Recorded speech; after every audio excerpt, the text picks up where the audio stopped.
आकाशवाणी रांची से प्रस्तुत है प्रादेशिक समाचार।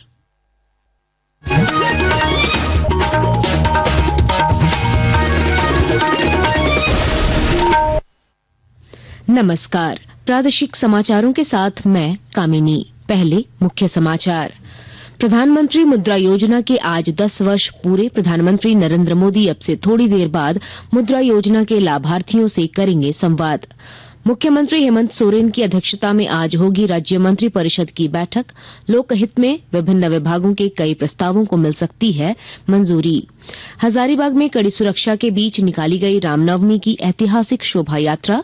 145 सीसीटीवी कैमरों से हो रही है निगरानी। मौसम विभाग ने रांची समेत पूरे राज्य में आज से 11 अप्रैल तक आंधी, बारिश, ओलावृष्टि और वज्रपात की जताई संभावना। येलो अलर्ट जारी। और खेलो इंडिया यूथ गेम्स के लिए झारखंड की बालक और बालिका मलखंभ टीम के चयन के लिए आज रांची में होगी प्रतियोगिता।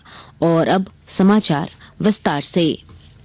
प्रधानमंत्री मुद्रा योजना के आज 10 वर्ष पूरे हो गए। इस योजना के तहत अब तक 52 करोड़ लाभार्थियों के 32 लाख करोड़ रुपए से अधिक के ऋण स्वीकृत किए जा चुके हैं। इस योजना को प्रधानमंत्री नरेंद्र मोदी ने 2015 में गैर कॉरपोरेट, गैर कृषि, लघु और सूक्ष्म उद्यमों को 10 लाख रुपए तक के जमानत मुक्त ऋण प्रदान करने के लिए शुरू किया था। इसका उद्देश्य वित्तीय समावेशन को सुविधाजनक बनाना और उद्यमियों को सशक्त बनाना है। प्रधानमंत्री नरेंद्र मोदी का मुद्रा योजना के लाभार्थियों के साथ संवाद अब से थोड़ी देर बाद 9 बजे प्रसारित किया जाएगा। मुख्यमंत्री हेमंत सोरेन की अध्यक्षता में आज राज्य मंत्री परिषद की बैठक होगी। रांची स्थित प्रोजेक्ट भवन में दोपहर 1 बजे से बैठक प्रस्तावित है। इस बैठक में राज्य और लोक हित में विभिन्न विभागों के कई महत्वपूर्ण प्रस्तावों को मंजूरी मिल सकती है। कांग्रेस विधायक प्रदीप यादव ने कल देर शाम मुख्यमंत्री आवास जाकर मुख्यमंत्री हेमंत सोरेन से मुलाकात की। मुलाकात के दौरान श्री यादव ने मुख्यमंत्री से अडानी पावर प्लांट के विस्थापितों के मामले पर चर्चा की। मुख्यमंत्री से मुलाकात के बाद श्री यादव ने मीडिया को बताया कि मुख्यमंत्री श्री सोरेन ने भरोसा दिलाया है कि बहुत जल्द समाधान निकाला जाएगा।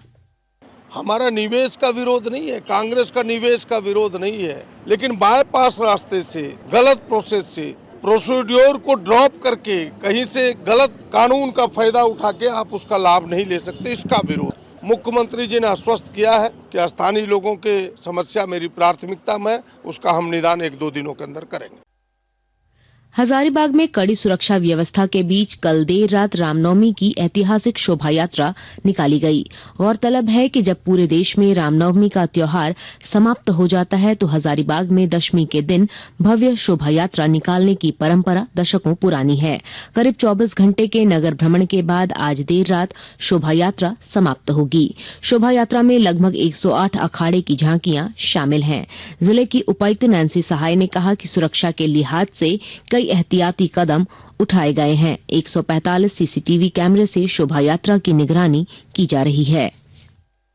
रूट्स पे हमारे जो फोर्स है, मैजिस्ट्रेट हैं, वो सभी उपस्थित हैं। मेडिकल कैंप्स हो या टॉयलेट्स की व्यवस्था हो, पानी पीने की व्यवस्था हो, सारी चीजें हम लोग इन प्लेस हैं। और 145 सीसीटीवी कैमरास लगाए गए हैं पूरे रूट के दरमियान, जिसका फीड हमारे स्टेज पे भी है और कंट्रोल रूम पे भी है। तो उससे हम लोग रेगुलर मॉनिटरिंग कर रहे हैं। वहाँ पे एक अलग टीम हमारी डेप्यूटेड है और जैसे जैसे ऐसा कोई सिचुएशन आता है तो हम लोग उसको कंट्रोल करेंगे। राज्य के मुख्य सचिव अलका तिवारी की अध्यक्षता में हुई उच्च स्तरीय समिति की बैठक में कई महत्वपूर्ण निर्णय लिए गए हैं। बैठक में हजारीबाग के पद्मा ओपी को थाना का दर्जा देने का फैसला लिया गया। एक अन्य फैसले में देवघर हवाई अड्डा के पास नया पुलिस आउटपोस्ट स्थापित करने के प्रस्ताव को भी मंजूरी प्रदान की गई है। आकाशवाणी के ताजा तरीन समाचारों के लिए आप हमारी वेबसाइट newsonair.gov.in पर लॉग ऑन कर सकते हैं। ताजा समाचार X handle @AIR news alerts और Facebook page all India radio news पर भी उपलब्ध है। आप प्रादेशिक समाचार एकांश के X handle @AIR news _Ranchi और Facebook page Akashvani news Ranchi, Instagram page तथा YouTube channel AIR news Ranchi पर भी हमारे बुलेटिन सुन सकते हैं। प्रादेशिक समाचार आप आकाशवाणी रांची से सुन रहे हैं। भारतीय जनता पार्टी ने एक बार फिर राज्य में बांग्लादेशी घुसपैठ का मामला उठाया है। पार्टी के वरिष्ठ नेता और पूर्व मुख्यमंत्री चंपाई सोरेन ने कहा है कि राज्य के आदिवासी और मूलवासी अल्पसंख्यक होते जा रहे हैं, जो बेहद गंभीर मामला है। पाकुड़ में वहाँ का आदिवासी और मूलवासी भी अल्पसंख्यक होते जा, ये बहुत बड़ा मुद्दा है। इस झारखंड में आज यहाँ तो सभी धर्म वाले को अपना धर्म मानने का स्वतंत्र, यहाँ का आदिवासी, यहाँ का मूलवासी, यहाँ झारखंडी सड़क पर उतरेगा, एक जन आंदोलन आएगा। सूचना और प्रसारण मंत्री अश्विनी वैष्णव ने कहा है कि वेब्स शिखर सम्मेलन 1 मई से 4 मई तक मुंबई में आयोजित किया जाएगा। नई दिल्ली में श्री वैष्णव ने कहा कि डिजिटल इंडिया से देश के हर कोने में डिजिटल तकनीक पहुंचने से देश में एक बहुत मजबूत रचनात्मक अर्थव्यवस्था तैयार हो रही है। उन्होंने कहा कि डिजिटल इंडिया कार्यक्रम के कारण छोटे से छोटे गांव के युवाओं को अवसर मिल रहे हैं। आज छोटे से छोटे गांव में भी जो एक एनर्जेटिक यूथ है, उनको अपॉर्चुनिटीज मिलती है। उस अपॉर्चुनिटी को, उस क्रिएटर्स इकोनॉमी को एक बहुत स्ट्रक्चर्ड वे में आगे बढ़ने की अपॉर्चुनिटीज देने के लिए waves world audio visual and entertainment summit मई 1 से मई 4 मुंबई में स्टार्ट हो रहा है। दुनिया भर से बहुत सारे इन्वेस्टर्स वो आ रहे हैं जो भारत की क्रिएटिव इकोनॉमी में इन्वेस्ट करना चाहते हैं। और अब संक्षिप्त खबरें। झारखंड विधानसभा में सचिवालय के पदाधिकारी और कर्मचारियों की ओर से सरहुल मिलन समारोह का आयोजन किया गया। सरहुल मिलन समारोह में वित्त मंत्री राधाकृष्ण किशोर समेत कई विधायक भी शामिल हुए। जमशेदपुर के छोटा गोविंदपुर में रामनवमी झंडा विसर्जन जुलूस के दौरान झंडा के हाईटेंशन तार से सटने से 5 व्यक्ति घायल हो गए हैं। सभी घायलों का इलाज चल रहा है। झामुमो की संविधान संशोधन कमेटी की बैठक में 13वें केंद्रीय महाधिवेशन में पेश होने वाले पार्टी के संविधान संशोधन के बिंदुओं पर विचार विमर्श किया गया। और अब मौसम का हाल।